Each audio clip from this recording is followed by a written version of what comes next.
투자를 실패하는 이유는 뭐라고요? 나는 이 위치에 있으면서 이 위치에 있다고 생각을 하는 거지. 그럼 투자 실패의 원인은 뭐예요? 자기 객관화가 안 된 거지. 투자를 하려면 뭘 하라고 그래요? 공부를 해야 돼. 무슨 공부를 해야 돼? 가치 투자인데 공부하면 가치를 아냐 이거지. 모른다. 근데 어떻게 알고 투자를 해? 이 가치를 배우는 게 아니라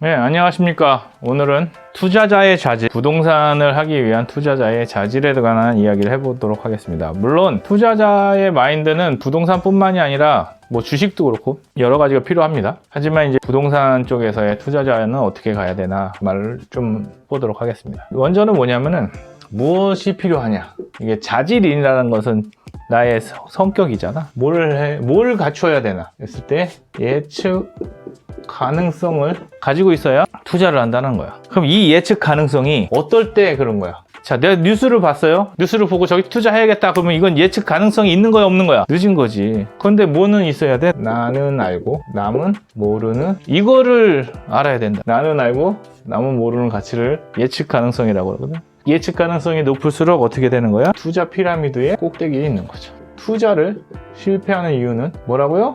나는 이 위치에 있으면서 이 위치에 있다고 생각을 하는 거지. 그럼 투자 실패의 원인은 뭐예요? 자기 객관화가 안 된 거지. 중요한 게 뭐냐면요, 그런 거 있잖아. 대학생들이 지하철에서 막 투자 얘기하면은 나는 아줌마야. 근데 아줌마가 대학생을 아유 저것들이 이런다고. 대학생이나 아줌마나 다 여기 있으면서 도끼인 객끼이면서 그런 걸 바라보면서 내가 쟤보다 낫지 이렇게 하지 말고 전체적인 투자판에서 내가 공부를 얼마나 했냐는 거지. 그래서 항상 뭐라고 얘기하냐면은 투자를 하려면 뭘 하라고 그래요? 공부를 해야 돼. 무슨 공부를 해야 돼? 공부가 무슨 공부를 하느냐는 거야. 가치 투자인데 공부하면 가치를 아냐 이거지. 모른다고. 근데 어떻게 알고 투자를 해? 이 가치를 배우는 게 아니라 뭘 하느냐면은 내가 관점을 넓게 만드는 공부를 해. 뭐냐면은 남들은 볼 수 없는 관점을 가지고 그 다양한 관점 속에서 가치를 발견해내야 되는 거야. 근데 이런 공부 안 하고 맨날 뭔 공부만 하느냐? 기술적 공부를 하는 거야. 기술적 공부. 이 기술적 공부는 뭐야? 언제, 얼마나, 어디다. 이런 거를 하는 거죠. 이런 거 보면서 뭐 하냐면은 기술적인 공부만 한다고요. 그걸 뭐라고 생각해? 투자 공부라고 생각하고 공부를 하는 거야. 그러면서 이제 물어보는 거야. 너의 투자관은 뭐냐? 뭐라 그래요? 몰라. 그래서 너는 뭘 가지고 투자를 하니? 왜 투자하니? 그럼 몰라요. 그리고 뭐만 생각해요? 모르기 때문에 뭐만 생각하냐면은 수익률만 보는 거죠. 그러면 수익률만 보면은 뭐를 모르느냐면은 위험성 예측을 못하는, 위험성을 모르는 거지. 위험성을 모르니까 항상 어떻게 돼? 수익률이 몇 프로인지 상관없이 이 위험성 때문에 뭐가 돼? 제로나 마이너스로 수렴을 하는 거야. 공부를 하라고 하니까 맨날 무슨 공부만 하냐고? 차트 공부만 하고 언제 들어갑니까? 어디다 사야 돼요? 언제 팔아야 됩니까? 맨날 공부를 시켜서, 진짜 공부를 시켜주는 사람들은 무슨 공부를 시키려고 하냐면은 이 공부를 시켜주기 위해서 공부를 엄청나게 많이 가르쳐줘야 합니다. 그리고 이거 공부는 되게 느려요. 근데 이거는 되게 빠르죠. 많이 아는 것 같단 말이야. 내가 뭘 하나 알면은. 그러니까 이 공부만 하는 거예요. 공부는 왜 안 해? 머리가 아프거든. 자, 투자는 누가 이기냐? 투자는 돈에 곱하기 시간이야. 그러면은 시간이 딸리는 사람이 지게 돼 있다고. 이 시간의 여유는 어디서 나오냐? 돈의 규모에서 나오는 게 아니라 예측 가능성에서 나온다고. 나는 예측을 하고 이게 예측이 맞을 것 같아. 그러면 뭐가 있어요? 여유가 생긴다고. 근데 이 예측이 안 되면은 여유가 없게 되는 거지. 그러니까 정작 중요한 공부는 뭐예요? 관점 넓히는 공부다라는 걸 얘기하고 싶었던 거지. 왜 예측 가능성이냐를 좀 더 얘기를 해봅시다. 우리가 주식이든 뭐든 코인이든 뭐 부동산이든 누가 있냐? 항상 나오는 게 작전 세력이 있죠.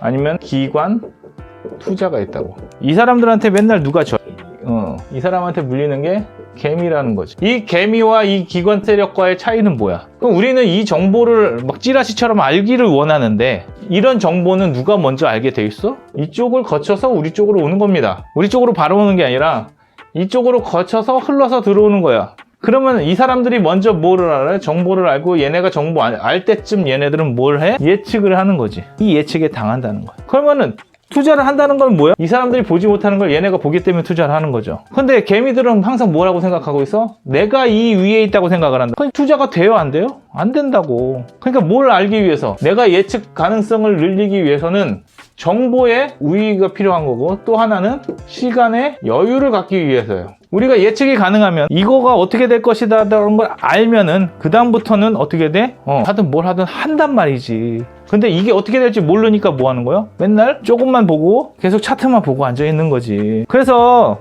우리나라는 주식이나 코인은 장기 투자가 안 된다. 왜 안 되냐? 시장이 작다. 시장이 작아서 그냥 들어와 버리면은 이 장기 투자가 흔들린다고, 주가가. 그렇다고 우리가 뭐 삼성이나 현대나 이런 데다가 엄청난 투자를 할 수 없잖아. 그거 누가 사가는 것도 아니고. 그래서 이 시장이 어느 주식을 들어가도 시장이 작다고. 요번에 임창정 사건은 왜 생긴 거야? 시장이 너무 작아서 그래요. 그 주식을 파는 시장이 작은 거라고. 요거에 대해서 다음에 이제 얘기해 줄 건데, 그 전에 이제 요거만 갖고 가자고. 자, 예측 가능성이 있으면은 뭘 가져간다고? 시간의 여유를 가져갈 수 있기 때문에 이 시간의 여유를 벌기 위해서 이런 거를 공부를 해야 된다 이거지. 작전에는 누가 필요하냐? 작전 얘기 잠깐 합시다. 작전에는 누가 필요해? 필요하고, 정치가 필요하고, 기업이 필요하고. 얘는 정보를 갖고 와, 정보. 고급 정보. 그 다음에 기업은 뭐 해요? 내부 정보죠? 내부 정보를 갖고 오는 거고, 언론은 뭐 해요? 호구를 유인하는 마케팅이라고. 어떻게? 고급 정보를 갖고, 내부 정보를 갖고 뭘 만들어요? 이 것처럼 예측 가능한 것 같은 정보를 만드는 거죠. 이걸 뭐라 그래? 지라시라고 그런 거지. 그래서 이거를 뿌리면은 이 정보가 뭐가 되는 거야? 호구들한테는 매수 정보가 되는 거죠. 사실 매수를 한다고 이렇게 만드는 거죠. 그럼 결론적으로 뭐야? 얘네들은 뭘 알고 있어? 작전 세력들은 이런 정보를 만들어내서 얘가 어떻게 할 줄 아니까 거기에 대한 대처를 하는 겁니다. 나쁜 건데 설명을 해드리는 거야. 그렇게 하기 위해서 얘네들은 이런 설계를 하고 공부를 하는 거라고요. 되게 나쁜 공부지만. 우리는 이런 거 안 당하려면 어떻게 돼? 이 매수 정보가 뭐예요? 매수 정보를 아주 간단하게 원하면은 우리가 단 거 좋아하는 것처럼 뭐 언제, 어디서, 무엇을, 얼마나 정보들이란 말이야. 결국에는 이런 정보들은 내가 알았다 하면 이건 뭐예요? 나는 호구다. 내가 어떻게 어디다 얼마나 뭐 어디를 어떻게 해야 되는지 알겠다. 그럼 뭐예요? 나는 호구다 라고 생각하면 되는 거다. 어떻게 하면 예측 가능성을 만들 수 있을까? 하우에 관한 이야기를 해봅시다. 시장을 판단해야 돼. 시장의 크기를 판단합시다. 시장의 크기는 어떻게 할 수 있을까요? 부동산 시장의 크기는 어디든 마찬가지인데 뭐냐면은 거래량하고 그 다음에 가격이라고. 아주 쉽게 거래량이 한 건이에요. 가격이 3억입니다. 그럼 얘는 얼마예요? 시장의 3억이라고. 그 다음에 거래량이 100인데 2천이에요. 그러면 어떻게 되죠? 20억짜리 시장이라고. 그러면 내가 어느 시장에 있는지에 대한 생각을 갖고 있어야 되는 거예요. 근데 우리는 이런 생각을 합니까? 안 합니까? 안 하죠. 이거 되게 뭐 대단한 것 같은데 아무것도 아닙니다. 그러면은 간단하게 봅시다. 시장의 크기가 변하지 않는다라면, 이게 고정이라면, 고정된 시장의 크기는 어떻게 알 수 있냐면, 결국에는 거래량, 가격 이거를 다 받아줄 수 있는 거는 뭐예요? 뭘로 이게 결정이 돼?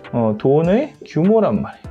이미 결정돼 있다고. 안달난 돈들이 있어요. 그런데 이게 고정이 돼 있다라면은 첫 번째, 거래량이 줄어들어요. 뭐야? 공급과 수요가 안 맞는다는 얘기야. 그러면 뭐가 오르게 돼 있어? 가격이 오르게 돼 있고. 자, 거래량이 올라요. 거래량이 많이 올랐다. 가격은 떨어질 수밖에 없죠. 돈의 규모가 정해져 있다면. 그러면은 2017년부터 2001년까지 일이 있었냐면은 거래량은 낮았고요. 그 다음에 금리는 낮았어요. 그러니까 금리가 낮으니까 뭐가 생겨요? 돈의 규모가 상승했죠.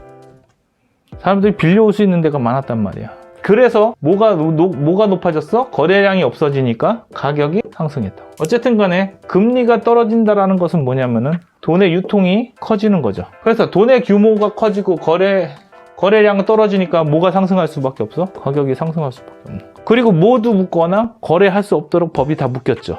그러니까 거래량은 계속 떨어지는 거고 가격은 미친 듯이 올랐다고. 이게 이제 어떻게 돼? 2022년 말에서 2023년이 되면 금리가 갑자기 오르죠. 그러니까 어떻게 돼? 돈의 규모가 그러니까 모두 작아진 거예요. 가격도 내려가는 거죠. 그러니까 뭐가 이제 슬슬 올라가기 시작하냐면은 거래량이 조금씩 올라가기 시작합니다. 그래서 지금의 시장의 크기는 결국엔 거래량과 가격을 같이 봐줘야 되는 거고, 우리 단지만 하나 보란 말이야. 자기 단지. 내가 갖고 있는 단지는 아파트가 편한 게 뭐예요? 그 단지는 딱 그거밖에 없기 때문에 편해요. 거기에다가 뭐해? 네이버나 국토교통부 들어가면은 이거 다 나와 있어요. 거래량과 가격이 딱 나와 있어. 그러면은 이거 대충 곱해보면 우리 동네 시장의 크기가 있어요. 그러면은 몇 년치 끊어서 보십시오. 그러면 어떻게 돼? 이 시장의 크기가 상승하고 있는지, 이 거래량은 상승하고 있는지, 이 가격은 상승하고 있는지 보인다니까? 그랬을 때 뭐가 보여요? 아, 우리 단지가 가치가 올라가고 있구나. 우리 단지에 돈이 들어오고 있구나. 그래서 뭐 한다? 가격이 올라가고 있구나. 우리 단지에 거래량이 많아졌는데 돈도 많이 들어오니까 이것도 높아졌구나. 같이 높아지는 건지, 아니면은 거래량은 줄어들어서 매물이 별로 없는데 시장의 크게 늘어났으니 가격이 올랐구나. 이런 걸 판단할 수 있다고.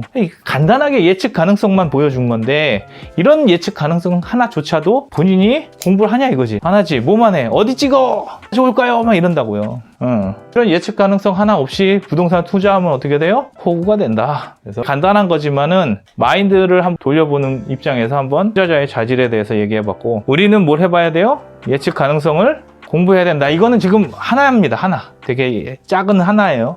되게 많은 것들이 있습니다. 통계적으로 보는 거 뭐 있는데 그런 것까지 다 필요는 없지만 그래도 뭐는 갖고 있어야 된다? 자기만의 예측 가능성을 갖고 있어야 된다. 라는 말로 오늘 투자자의 자질에 대한 이야기를 해봤습니다. 여기까지 하겠습니다. 감사합니다.